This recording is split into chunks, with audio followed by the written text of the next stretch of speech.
dayga ang Ginoo, bulahan ang tawo nga may kahadlok o pagtahod sa Ginoo, o malipayon nga mutuman sa iyang mga sugo. Bulahan ang tawo nga may kahadlok o pagtahod sa Ginoo, o malipayon nga mutuman sa iyang mga sugo. Ang mga anak sa taong matarong mahimong gamhanan sa ilang yuta, mabulahan gayud ang iyang mga kaliwat. Madato ang iyang pamilya ug magmauswagon siya kanunay. Ang kahayag mudan-ag sa kangitngit alang kanila nga mga maayo, kanila nga maluluyon ug matarong. Bulahan ang tawo nga dili magdumili sa pagpahulak ug dili manlimbong sa pagpatigayon. Dili gayud mapakyas ang maayong tawo ug dili gayud siya hikalimtan. Dili siya malisang nga mudawat og daotang balita, lig-on ang iyang pagtuo ug nagsalig siya sa Ginoo. Dili siya mabalaka o mahadlok, wala siya ipagduha-duha nga mabuntog ang iyang mga kaaway. Manginatagong siya sa mga kabus ug walay katapusan ang iyang pagkamatarong. Mahimo siyang gamahanan ug pinahod. Makakita niini ang mga daotan ug maglagot sila. Musilaob sila sa kasuko ug mahanaw, mawagtang ang ilang paglaom hangtod sa kahangturan. Blessed is the one who honors the Lord. Bulahan gyud ang tawo nga dunay pagtahod, kahadlok o pagmasinugtanon diha sa Ginoo. Ang kabulahanan igsuon sa Dios, sukwahi sa kabulahanan sa tawo o sa kalibutan. Sa sukbanan sa kalibutan. Ang kabulahanan sa kalibutan, mabasihan nato kung naa sa ato tanan kabtangan. Diha sa pulong sa Dios, sa kabulahanan diha sa Dios, sukwahi igsuon. Kumpleto. Amen. Dili mahatag sa kalibutan. Bago na po ang katuigan. Amen. Pasalamat sa Ginoo kay bago na po. Tagaan na po yung bagong tuig, bagong kahigayunan, na napuntay mga resolution, na napuntay mga planos kinabuhi. Pero ang pinaka-importante sa tanan igsuon, isang atong pundasyon sa atong relasyon diha sa Ginoo. Ang pangutana, kamusta atong relasyon sa Ginoo? Kamusta ang atong relasyon sa Ginoo? Psalm 112 nagsulti, "Blessed is the man who fears the Lord, who finds great delight in His command." Ingon pa ni Bishop Bong, aduna ko may duha ka klase sa Kristohanon. Ang usa ko ka Kristohanon, nagkinabuhi lang sa grasya sa Ginoo. Kana bang paugdang lang sa grasya sa Ginoo? Palutaw-lutaw lang sa grasya sa Ginoo. Mapakyas, makipasaylo, balik na po, tungod kay grasyoso man ang Ginoo. Muhatag o dili, okay lang. Kay maluluyon man ang Ginoo. Muna ko sa kaklase sa Kristohanon, na museto lang sa grasya sa Ginoo, sa kaluoy sa Ginoo. Kana bang gi-enjoy lang pagka-Kristohanon nga kinaluyan lang sa Ginoo. Batay sa kaklase sa Kristohanon igsuon. Katong Kristohanon nga nagkinabuhi gyud subay sa prinsipyo sa Ginoo. May pagtahod, masinugtanon ug may naglukod diha sa Ginoo. Katong nagkinabuhi gyud sa prinsipyo sa Ginoo. Katong ginakabot gyud ang saad sa Ginoo. Katong tao nga nagkinabuhi gyud sa kabubun-on sa Ginoo o gusto gyud i-enjoy ang saad sa Ginoo, bugti sa iyang pagtahod sa Ginoo. Dili katong museto lang na ayuhon lagi ta kay maayo ang Ginoo. Dili tong museto lang sa kaluyan ta kay maluluyon ang Ginoo. Katong yung klase sa Kristohanon na ginakabot gyud niya ang standard sa Ginoo. Ginapurso niya ang bugti sa kung unsa man ang pagtahod o gihimo niya para sa Ginoo. Mauna ang Kristohanon nga gipangita sa Ginoo. Amen. Imo nang challenge nato nini nga katuigan nga niabot igsuon to live a blessed life. Kay mauna ang gusto sa Dios sa matag-usa ka nato. Dili siya gusto na magmalatian pa kay ang Kristohanon nga dunay pagtahod ug pagigugma ug pagmasinugtanon sa Ginoo dili masakiton, dili lisod, dili delikado ang kinabuhi. Kay adunay mga saad ang Dios aton pag-isgutan sa unahan igsoon kining the whole chapter sa 112 igsoon. Mauni ang mga saad sa Dios sa mga tawo nga adunay pagtahod ug masinugtanon diha kaniya. Ingon sa 12:1, bulahan ang tawo nga may kahadlok o pagtahod sa Ginoo o malipayon nga motuman sa iyang sugo. Amen. Bulahan. Ang kabulahanan igsuon naa diha sa pagtahod o sa kahadlok diha sa Ginoo. Hinini nga bag-o nga tuig, maidson, labaw sa bisan unsa natong mga plano, resolusyon sa atong mga kinabuhi. Labaw sa tanan atong ayuhon, atong relasyon diha sa Ginoo. Magkinabuhi ta nga subay sa iyang kabubuton ug masinugtanon.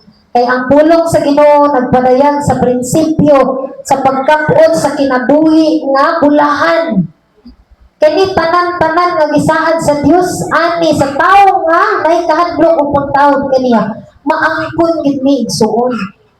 Maangkon gid ni sa tanan nga may kahadlok diha kaniya. Pinaagi ra gyud sa pagkamahinadlokon o pagkamatinahurog sa Ginoo masinati ang tanan. Kung atong himuon ang tanan nga gisugo sa Dios sa matag usa kanato, maangkon gid nato ang iyang gisaad. Amen. Tinguhaon nato this year, magson dili lang ta magkinabuhi, hinalong sa kaluoy ug grasya sa Ginoo, but labaw sa tanan daganon nato ang saad sa Dios. Kaputo nato ang saad sa Dios. Pinaagis pagkinabuhi nga mahinadlokon, matinahurot ug malipayon sa pagsugod diha kaniya. Amen. Kung magmasinugtanon ta sa pagbuhi nga Dios, dili lang kita ang makabenepisyo. But diri sa saad sa Ginoo lakip ang atong pamilya o mga kaliwatan. Amen. As we start na nga tuig, igsuon 2026, atong ipurso ang kinabuhi nga may kahadlok o pagtahoy pagmasinugtanon diha sa Ginoo. Dili ta mo settle sa gikaluy-an lang ta sa Ginoo. Dili ta mo settle sa gigrasyahan lang ta sa Ginoo. Ang Diyos gusto niya nga ipursugid nato ang iyang saad. Ang saad niya sa tao nga may kahadlok pagtahod ug pagmatinumanon diha kaniya. Unsay saad sa Dios? Number 1, igsoon in verse 1, ang mahinadlokon ug matinahuron sa Ginoo adunay hingpit nga kalipay. Verse 1, bulan ang taong may kahadlok pagtahod sa Ginoo mutuman sa iyang sugo.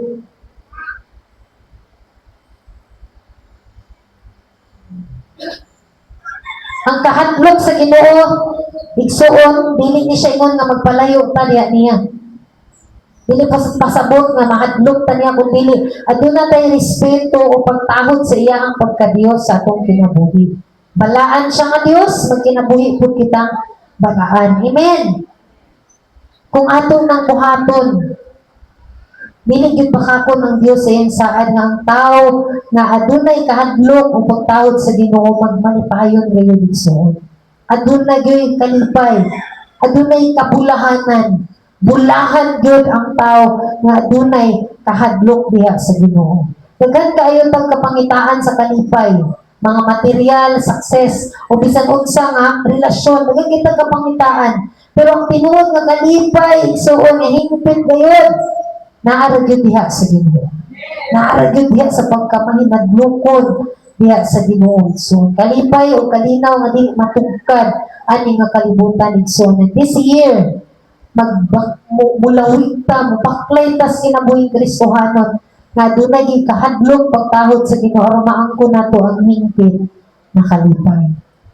Amen. Ikaduha, na panalangin igsoon.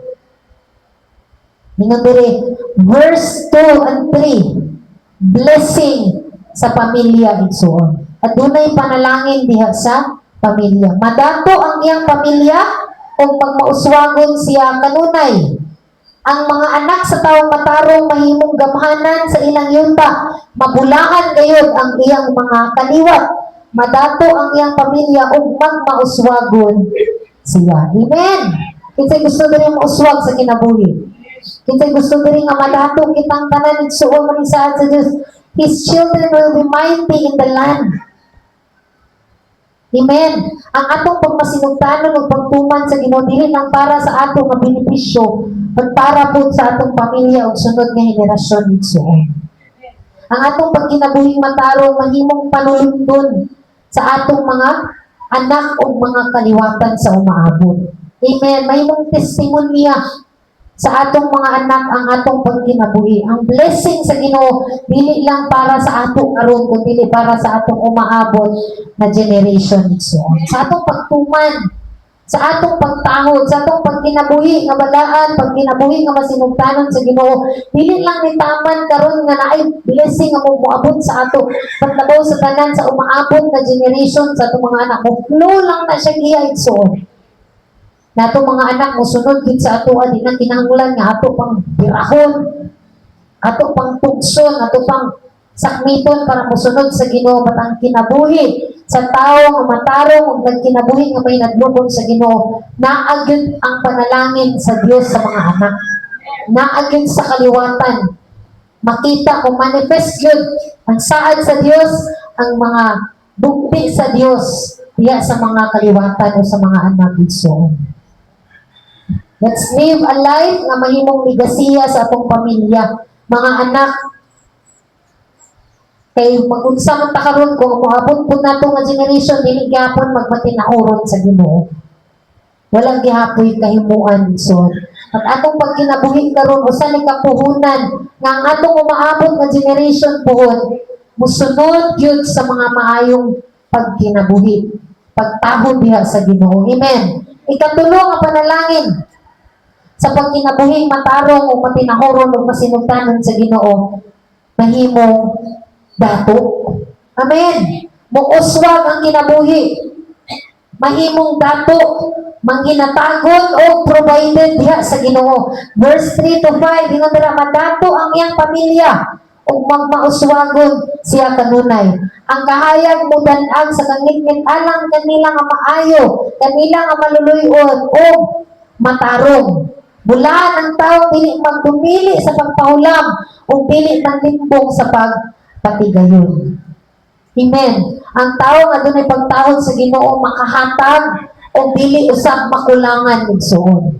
Provided and makahatag.